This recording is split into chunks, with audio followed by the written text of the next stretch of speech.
So let me talk about this. And I mentioned to the other signs, I'm trying to do the love reading in a little bit of a different style, mainly so that I can capture all the different narratives. So let's talk about this. We have here an earth sign. This is a Taurus, a Virgo, or a Capricorn, their sun, moon, or rising. This is the Page of Pentacles, okay?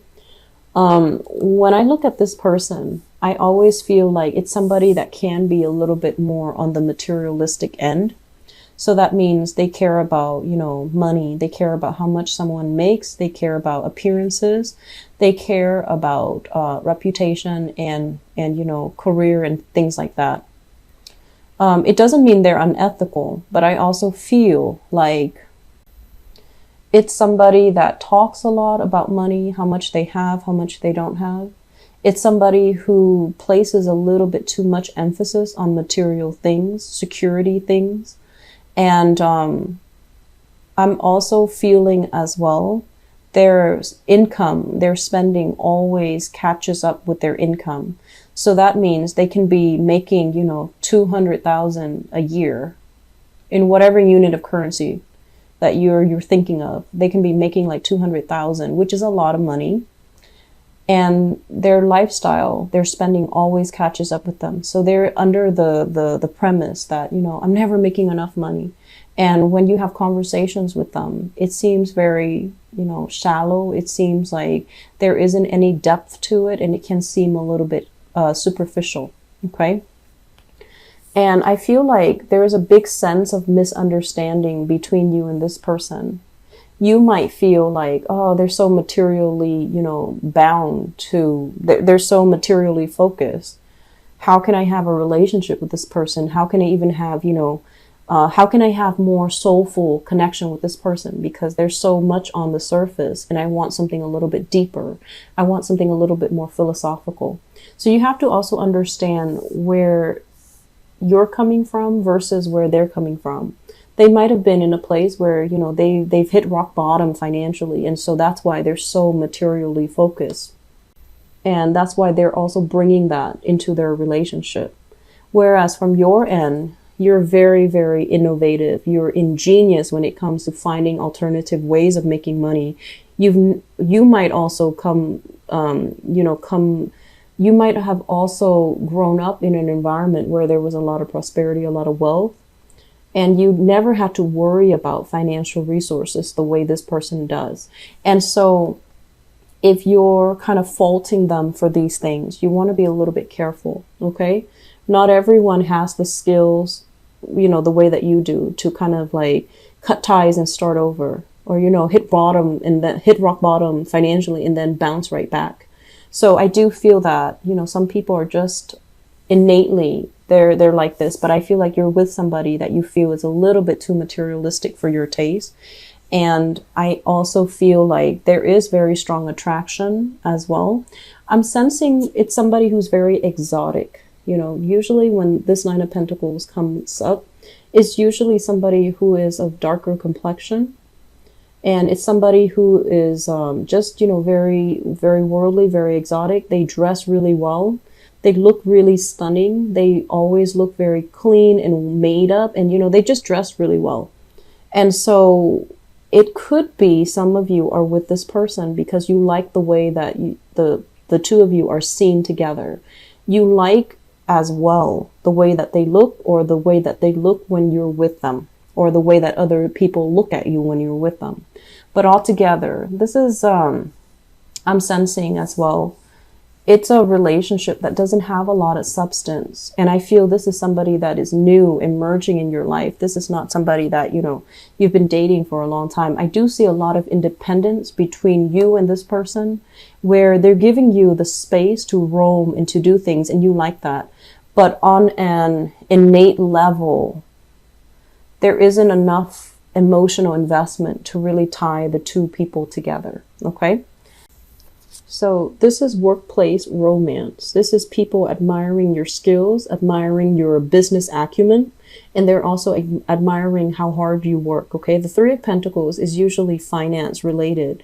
It's somebody that has a lot of skills, that is, you know, in a position where they're telling people, you should do this, you should do that. And I feel this is your energy, where you're telling people you're able to, I feel like, train people, or you're able to help people solve problems, and you're doing it in a very skilled and methodical manner. And as a result of it, somebody in your work environment is really admiring you. I feel like they're trying to keep their distance, and they're trying to be very professional, but you can look in their faces, and sometimes they look at you and you catch them looking at you. Well, they're interested. So we have some, it could potentially blossom into romance, but you're purposely keeping things very platonic, which is very smart of you. I also feel you're not feeling that person. Okay, we have here the Three of Swords, which is basically not really feeling it, not feeling that flutter in your stomach, not feeling your heart beat when the person is around. But I feel like somebody is just admiring you, but it feels very unrequited from your end. Okay, so I do sense this is the month, in the month of November, they're going to make themselves known. They're going to say nice things about you. They're going to also possibly, I want to say, like, you know, throw in some nice compliments your way, or complimenting you to other people. And it's going to make you you're going to be made aware that they have, you know, romantic intentions for you. Whether or not you go ahead with it, I just don't feel like dabbling in office romance is a smart move. So just be careful, okay? I just feel like you're going to be stumbling across a lot of admirers at work. And the people that admire you, it's not just for the way that you look. It's not just for the superficial reasons. They admire you because of your skills. So in a way, you know, they admire you as a whole person. But I feel like you're keeping a very stone face. You're keeping, you know, your professional distance, which is something I strongly would advise, because I don't feel this is going to be, you know, worth pursuing. Okay. We have here Three of Pentacles, which is, you know, love at work, and Three of Swords, disappointment. So when they're all linked together, you're best off not to make a move, and, you know, not dilly-dallying in that department, okay? So let's talk about this energy. Okay, so we have here, let me talk about this one first, because it's been showing up many months for you guys. This is a water sign. Page of Cups. And this is somebody that is, I mentioned, you know, like usually attention seeking. Somebody that thrives on love and admiration from another person. They need it in order to feel good about themselves. They need it to feel safe and secure about where they stand with you. So they need a little bit more affirmation, a little bit more attention. Not that they're emotionally needy. I don't feel that they are like that. But when they love somebody, they love with their whole heart. And they need that, you know, constant feedback. Okay, so that they're not like led astray. So we have here a water sign. This is a Pisces, a Cancer, or a Scorpio. It's showing up in the reverse position. It's linked up here with the sign that I mentioned earlier, the Page of Wands. And the Page of Wands, I feel like in this situation, you have a lot going on in your life. You know, you have a lot of plans that you're trying to bring into the fold. You have a lot of people that you're interacting with. Your world is really starting to open up. And I also feel like you're at a point where being single is really not going to hurt you at all. You actually welcome the freedom to come and go as you please. You welcome the chance to be on your own and not have to make decisions based on another person. Okay, so I feel like some of you are reassessing. If you are in a relationship here with a water sign, or if you are in a relationship here with a fire sign, so Sagittarius, Aries, Leo, and this is Scorpio, Pisces, Cancer, in the reverse position, a lot of you are reassessing your bond here with this water sign. You're trying to think, like, practically, is this going to work? And you're trying to think as well, are they as willing to build with me as I am with them? And you're also trying to think, like, is this something, is there more to it, or is this it? if I nurture it and you know, really invest my time, my energy in this relationship, is the other person on board as well? Is the other person going to be as committed? And is the other person going to, you know, are they sincere? Is there are their feelings actually real? So I do see a lot of reassessment that's happening here. And I'm also sensing as well, there's both of these are pages, and pages are very, very young energy. And earlier you had a page of pentacles as well. So if we were to look at this, it's almost like you're purposely dating people who are not ready for relationships. That's what it feels like to me. Mainly because it's lighthearted, it's non-committal, it can be very fun. And I'm also sensing many of you are shifting partners, you know, going on a date Monday with this person, Tuesday with another person, Wednesday with another person. And then you have a lot of admirers in your work environment. So you're trying to just, you know, be single, have your cake and eat it too. And that's fine. But at one point, you know, you're going to be feeling quite empty. So if you are right now dating and you're just going through, you know, the motion, just dating people and trying to figure out what sticks, I do feel this fire sign can be very good.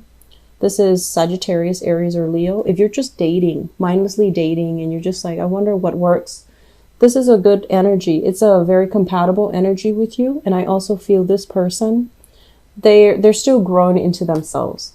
And then this earth sign, if you're newly dating, I'm sensing that they might be a little bit too, like the conversation will not be very deep. It's not going to be deep the way that you want.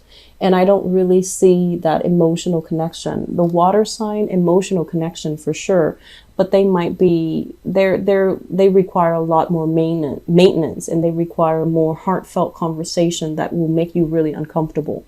So the fire sign looks good for those who are, you know, meeting new people and dating. Okay. So your advice, Aquarius. What I'm feeling here is this. Let's talk about this. This is letting go of things that are weighing us down, letting go of things that we're clinging on to out of security, but it's not really serving a higher purpose. It's not entirely, I want to say, long-term building. So if you're just dating a lot of people, and you're just going through the motions, right? And you're just like, I don't really want to build a relationship, but I want to have it all. And the people around you are serious about you. You're going to end up, you know, breaking some hearts. So it's important for you to, you know, let people go if you don't have serious intentions. And I mentioned this as well.